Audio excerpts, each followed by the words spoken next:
गांव से थोड़ी दूर जंगल के बीचों बीच एक पुराना कुआं था जिसे लोग प्रतिध्वनि वाला कुआं कहते थे। कहते हैं उस कुएं में अगर कोई आवाज 2 बार लौटती है तो इसका मतलब है कि वो आवाज सिर्फ गूंज नहीं, किसी और की जवाबी पुकार है। गांव वाले वहां जाना पसंद नहीं करते थे। कई साल पहले उस कुएं में एक लड़की गिरकर मर गई थी। यहां शायद धकेली गई थी, किसी को ठीक नहीं पता। तब से उस जगह के आसपास अजीब चीजें होने लगी, खासकर रात के वक्त। आरुष, एक कॉलेज स्टूडेंट, अपने दोस्त सौरभ के साथ गांव घूमने आया था। उसे पुराने लोक कथाओं में दिलचस्पी थी। जब उसने कुएं की कहानी सुनी तो तुरंत वहां जाने की ठान ली। गांव वालों ने मना किया, बेटा वहां शाम के बाद मत जाना, उस कुएं में सिर्फ पानी नहीं आवाजें भी हैं। आरुष ने हंसते हुए कहा, भूत प्रेत नहीं होते काका, बस गूंज है। लेकिन जब रात आई वो अपनी टॉर्च और मोबाइल लेकर जंगल की ओर निकल पड़ा। सौरभ ने भी साथ चलने से मना कर दिया, भाई पागल मत बन, रात के 10 बजे कौन कुएं देखने जाता है। मगर आरुष को डर से ज्यादा जिज्ञासा थी। कुआं पुराना था, उसके चारों ओर सूखे पत्ते बिखरे थे और हवा में नमी थी। टॉर्च की रोशनी मुश्किल से कुछ फीट तक जाती थी। आरुष ने कुएं के पास आकर झांका। अंदर सिर्फ काली गहराई दिख रही थी। उसने नीचे पत्थर फेंका और आवाज सुनी, चप। फिर 2 सेकंड बाद वही आवाज दोहराई गई, जैसे कोई नीचे से जवाब दे रहा हो। आरुष मुस्कुराया, तो यही है तुम्हारी गूंज, उसने मजाक में जोर से पुकारा। कोई है नीचे? पहले सन्नाटा रहा, फिर वही आवाज लौटी, नीचे। लेकिन इस बार वो उसकी अपनी आवाज नहीं थी।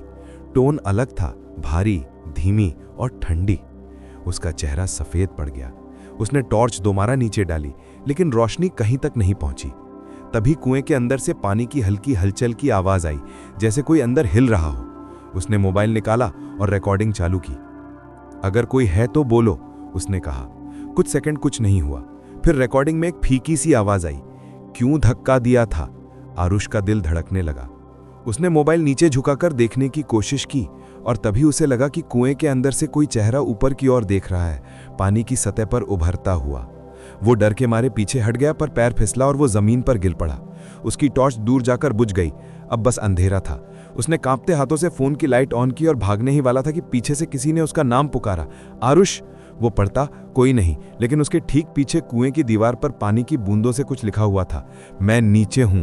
उसने चीखते हुए भागना चाहा, मगर हवा जैसे भारी हो गई थी, पैरों में जैसे कोई पकड़ रहा हो। उसने पूरा जोर लगाया और किसी तरह जंगल से निकलकर गांव पहुंचा। सुबह जब सौरभ और कुछ गांव वाले उसे ढूंढने पहुंचे तो वो कुएं के पास बेसुध पड़ा था। उसका फोन वहीं पड़ा था, रिकॉर्डिंग चालू। जब उन्होंने वो रिकॉर्डिंग सुनी तो उसमें सिर्फ एक बात बार बार दोहराई जा रही थी, क्यों धक्का दिया था, क्यों धक्का दिया था। गांव वाले कहते हैं आरुष के हाथों पर किसी के गीले हाथों के निशान थे, जैसे किसी ने उसे खींचने की कोशिश की हो। उसने कुछ नहीं कहा, बस लगातार पानी की ओर देखता रहा। कई दिन बीत गए, आरुष अब किसी से बात नहीं करता था। एक रात सौरभ उसके कमरे में गया तो देखा वो अपने मोबाइल से किसी कुएं की वीडियो देख रहा था। वीडियो में वही पुराना कुआं था, लेकिन इस बार पानी में उसका खुद का चेहरा दिख रहा था और उसके पीछे एक लड़की खड़ी थी, भीगे बालों के साथ, उसी जगह से जहां से वो आवाज आई थी।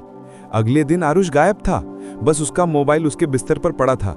स्क्रीन पर आखिरी रिकॉर्डिंग, कुएं से आती पानी की आवाज और फिर एक धीमी हंसी। उस दिन से गांव वालों ने उस रास्ते को पक्का बंद कर दिया। अब कोई भी उस कुएं के पास नहीं जाता।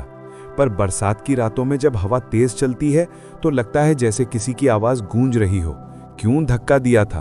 और कुएं से एक हल्की हंसी सुनाई देती है, जो धीरे धीरे मिटती जाती है पर पूरी तरह कभी खत्म नहीं होती।